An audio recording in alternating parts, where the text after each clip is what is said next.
What's up, guys? This is the Project CX. We're gonna work on it. Like you saw in the X video, last video. I'm sorry, X video. I'm talking about the last video. We changed the fuel tank with the fuel pump, fuel sender unit, level unit. But when we tried to turn on the car, it didn't start. So today we're gonna diagnose what's going on. Well, I've been working on the car, so my battery's dead, so I'm recording through my cell phone right now. So I wanted to tell you guys what I have done so far. All right, so let's do that. Okay, guys. So the first thing I did after I started, tried to start the car is check the fuel. So I'm getting fuel to the fuel injectors. Unplug this. Fuel was screened out. This is where the fuel goes as a fuel filter, so it comes right here, so you can unplug this to see if you get some fuel out. So yes, I was getting fuel. That's a fast way to know that it's actually getting fuel through the pump, so the pump is good. That's a good thing. All right, so next what I did is unplug this cable. This is the coils. So you got 6 coils, 1, 2, 3, 4, 5, 6. Okay, so unplug one of the coils. I took it out. I put it back to I will tell you what's going on with the car. So I took it out, and I put a screwdriver inside the coil. So my friend, I cannot show you right now because I'm by myself. So my friend was cranking the engine, but I didn't see no spark. It was no spark at all. So I was getting fuel, air, but no spark. So to start the car, you need the 3 things: fuel, air, and spark. So I was not getting spark, so no explosion. So it wasn't. That's why the car is not turning on. So next thing, well, I went online and check. I'm not a mechanic, so I have to search. Google is your best friend. And I was searching what it could be. So the main thing on this car is the TPU, the PTU.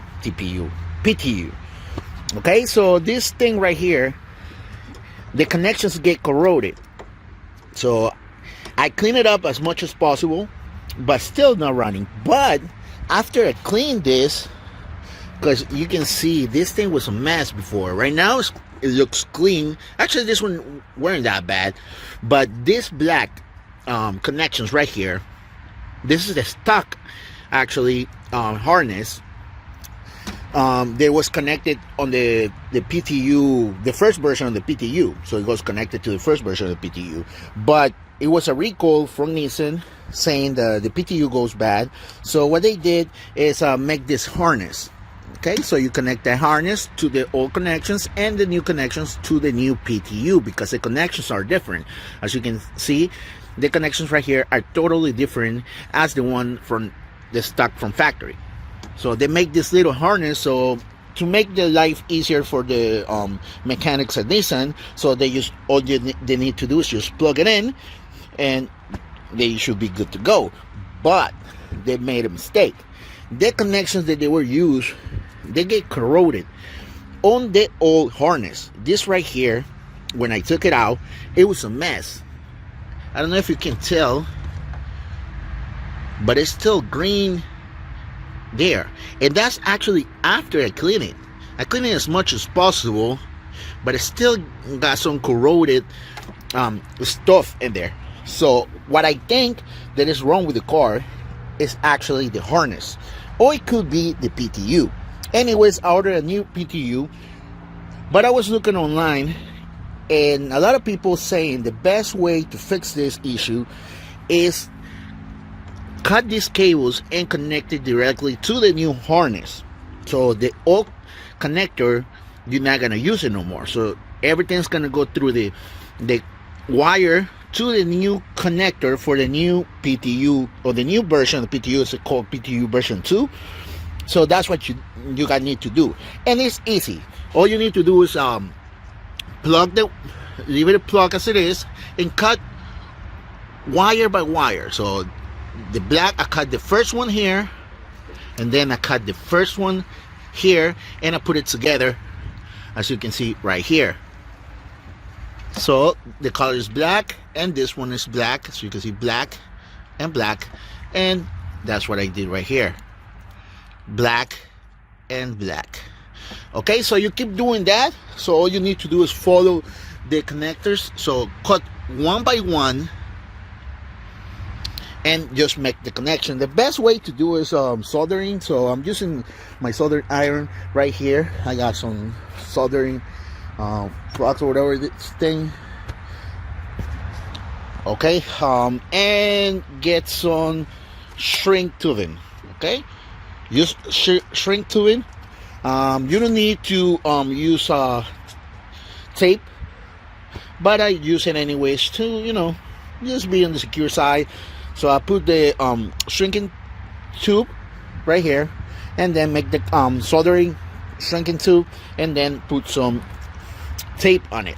So that's what I'm going to continue to be doing right now, one by one. I'm not going to record that because my camera died, and I wanted to do this today because today's Sunday and it's my day off, so I don't have much time because it's winter time, and you know, the days are not that long. So I get home around 5 o'clock and it's already dark, and to do this you need the sunlight. So I'm gonna do all the connections, and after I do all the connections, I'm gonna try to start the car. So I'm gonna record that. My friend just got here, he's back there. I don't know what he's doing, but he's back there. He's great neighbor. His name is Dave. You've seen him in the other videos. He lives next door. This is my house actually, so I live over here. I got my other baby over here. This is my Firebird. This was my other dream car. When I was a kid, I always wanted a Firebird, and I had this. I got this car at the same condition that I bought this one right here. So you might say, oh, the car doesn't look that good. Well, I didn't pay that much. You know what I mean? The engine itself, you can sell it for $2,500. So it's a good buy. I bought it for $1,000. The guy just didn't want it. And if I get this engine running and the transmission is good, and also the transmission was rebuilt on this thing, he got the paperwork for it 10 years ago, but he had the paperwork for it. The car has 129,000 miles, and he did the transmission when it was 125. So the transmission is brand new. Hopefully it works well. If we get the car started, I'll be more than happy. But like I said, there was my other dream car. It was all messed up, the same condition that I got the CX. But look at this thing right now. It's a beauty. Okay, Dave. Alright, so I'm gonna make a video detailing everything. It's a B6 though. I always wanted a B8, but that's what I could afford at that time. But trust me, I love this car. This is a neck breaker. Everybody, sometimes I'm driving and people just beep the horn just to say yo, like this. And people love this car, so especially the T-tops. You take the T-tops off, this thing looks amazing. I wish it was a B8, but it is what it is. At least I got the one that, you know, the car that I wanted, but not a B8. It's too much money for it. But this one right here, I went all the way, and I found it for $1,000, and that's why I'm working on it. Of course, I have to do everything myself. It was a hassle doing the gas tank, but I had my other friend come from work, come here and help me, because by myself it'd be, you can do it by yourself, but it's gonna be a pain. You need somebody to help you hooking up the hoses up there while you're working up there, pushing the thing up. To bring everything down, you can do it by yourself, but to put everything back together, you definitely need help. Okay, so let me finish the wire harness, and I'll see you guys in a second. For just gonna be less than a second, so let's work on that. Okay guys, so I finished soldering the wires on the PTU harness, and I replaced the PTU. This is a couple days later after what you saw in the video. I cannot go outside and show you because it's raining actually, but I just wanted to finish this video. So I did that, and after I replaced the PTU and I did the wiring, and actually I was getting spark in all the coils. So now with that being said, the car didn't start. It will crank but no start. So I went to go ahead and put in my gauge, my fuel gauge, to see what was the pressure on the fuel. Okay, so now I was getting spark, it was good, and I have fuel coming from the pump, like I'll show you in the video. But once I put my gauge in there, I tried to crank it to see the pressure. The pressure will go up and drop quick, like not even a second. Go up to 655 and drop. Wow. So that means that some of the injectors might be open. So I went and go ahead and took the connectors out from the injectors, and they all corroded.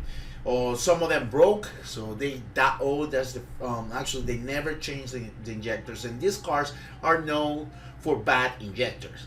So what I'm thinking right now is to replace the injectors. So I went and go ahead and actually order some injectors, and they're on the way. So when they get here, I'm gonna by that time I'm gonna have the planner out, and I already took the planner out, and I was recording, but the SIM card or SD card went bad for some reason, so all that footage was lost. But I got the planner now, so thanks for that. I got the planner out, and actually I did a lot of stuff to the planner. I did all the deletes. It's gonna be another video for that, on all the deletes that I did for the water deletes are under the planner. And I'm gonna be replacing the injector soon to get here. So hopefully once I change the injectors, the car will start and I'll be happy. So like I said, this is a project car. There's a lot of bumpy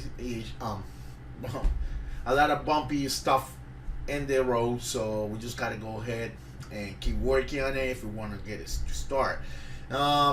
So far I haven't spent that much money, just to whatever I spent to clean the fuel tank that didn't work. How much I spent on the fuel tank itself, I spent $200 for the fuel tank and all that, so 200 there. The injectors, I believe they were like one something.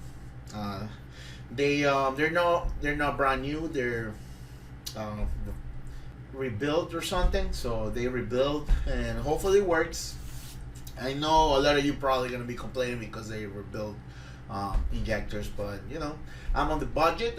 Just wanted to try to get this car running, so once I get it running in the future, so once it's running and everything is good in the future, I want to take or pull out the engine and actually do a full rebuild on the engine, like change all the hoses and everything else.